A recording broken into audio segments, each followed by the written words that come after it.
কিসের জন্য দিয়ে দিলে রে বাবা? মাদারীপুরের রাজৈরে এক চিকিৎসকের ভিডিও কলে প্রেমিকাকে রেখে আত্মহত্যার ঘটনা ঘটেছে। নিহত অনেক আশ্চর্য, বয়স ৩৫ বছর। তিনি Tekerhat city hospital and digital diagnostic সেন্টারের জরুরি বিভাগের চিকিৎসক হিসাবে প্রায় ৮ বছর ধরে কর্মরত ছিলেন। ১ নম্বর ব্রিজ এলাকায় নূরজাহান কমিউনিটি সেন্টারের ৩য় তলার একটি ভাড়া ফ্ল্যাটে তিনি একাই থাকতেন। পুলিশ জানায়, সোমবার দিবাগত রাত 11:30টার দিকে প্রেমিকার সঙ্গে ঝগড়ার পর ভিডিও কলে রেখেই অনেক নিজ রুমে আত্মহত্যা করেন। পরে রাত 12:30টার দিকে পাশের রুমে থাকা এক্স-রে অপারেটর নিপেন তাকে ডাকতে গিয়ে সাড়া না পেয়ে দরজার ফাঁক দিয়ে উকি দিলে অনেককে ঝুলন্ত অবস্থায় দেখতে পান। খবর পেয়ে পুলিশ এসে দরজা ভেঙে মরদেহ উদ্ধার করে। অনেকের মা অভিযোগ করেন, তার ছেলে প্রেমিকা মুন্নির কারণেই আত্মহত্যা করেছে। তিনি ন্যায় বিচারের দাবি জানিয়েছেন। হসপিটাল কর্তৃপক্ষ জানায়, অনেক দীর্ঘদিন ধরে প্রেমের সম্পর্কে জড়িত ছিলেন এবং ঝগড়ার জেরেই এ ঘটনা ঘটেছে। রাজৈর থানার ওসি শেখ আমিনুল ইসলাম জানান, এটি একটি অপমৃত্যু মামলা হিসাবে নথিভুক্ত করা হয়েছে। প্রাথমিকভাবে ঘটনাটি প্রেমঘটিত বলে ধারণা করা হচ্ছে। মরদেহ ময়নাতদন্তের জন্য পাঠানো হয়েছে মাদারীপুর ২৫০ শয্যা জেলা হাসপাতালের মর্গে। আমার খালি না আমরা বিচার চাই।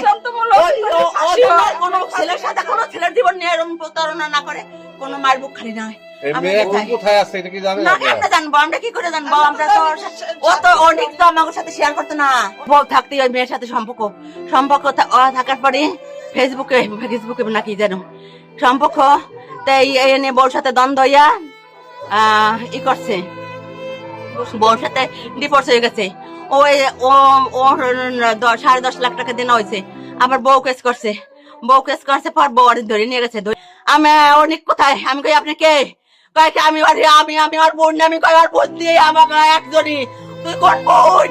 কয় কি আমি ওর হিতাকাঙ্ক্ষী, আমি ওর ভালো চাই। আমি কি জানো নাম কইলো, আরে ছাড়বা না, আমি মরে গেলে ওর নামে কেস দেবা। আমি কই কে বাবা, আমি কেস দেবো, তুই মরবি কেন, তোর কি হয়েছে তুই ক? আমি কেস দেবো কি দিয়া বাবা, আমি কারে ধরুম? এ বাবা তুই করিস না। আর ও যেন আর কোনো মার বুক খালি না করে। ও আসলে খুব খারাপ ছিল, বাপ্পি ছিল আমার দেবর। ওরে অনেক ব্ল্যাকমেল করে ওর কাছে অনেক টাকা পয়সা নিচ্ছে, অনেক দিন যাবত নিতেছে।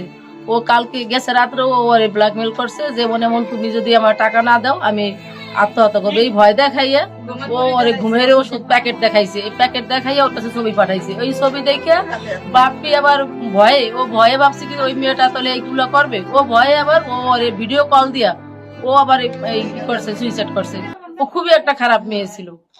এখন আমাদের দাবি কি বিষয়? আমরা ওর দৃষ্টান্ত শাস্তি চাই, ওর ফাঁসি চাই, আমরা ওর ফাঁসি চাই, ওর মতো মেয়ে জানি ফাঁসি হয়ে যায়। ভিডিও কলের মাধ্যমে এই দুজনের সাথে কথা হয়েছিল। একটা পর্যায়ে ডাক্তার অনেক তিনি ভিডিও কল মুন্নি আক্তারের সাথে, মুন্নি আহমেদের সাথে রেখেই তিনি আত্মহত্যার মতো ঘটনা ঘটিয়েছে। তার পরিবার আমাদেরকে জানিয়েছে যে এই ঘটনার সাথে মুন্নি আক্তার সম্পূর্ণ জড়িত। তিনি তাকে ইমোশনালি ব্ল্যাকমেল করে তাকে এই আত্মহত্যার দিকে ধাবিত করেছে। ইতিমধ্যে এই লাশ পোস্টমর্টম করার জন্য মাদারীপুর সদর হাসপাতালে পাঠানো হয়েছে। আজকে দুপুর নাগাদ লাশ আসবে। আমরা প্রত্যাশা করব এই ঘটনার সাথে মুন্নি আহমেদ বা যেই জড়িত, ইমোশনালি ব্ল্যাকমেল করে তাকে হত্যার এই আত্মহত্যার পর্যায়ে তিনি নিয়ে এসেছেন, এটির সুষ্ঠু তদন্ত করে যাতে এই ঘটনার প্রকৃত অপরাধীদেরকে শাস্তির আওতায় আনা হয়, এই দাবি আমরা করছি। এই আত্মহত্যার পিছনে এই মেয়ের হাত রয়েছে। তো আমরাও মানে এলাকার মানুষের সাথে এবং আত্মীয় স্বজনের সাথে সবার সাথে কথা বলে জানতে পেরেছি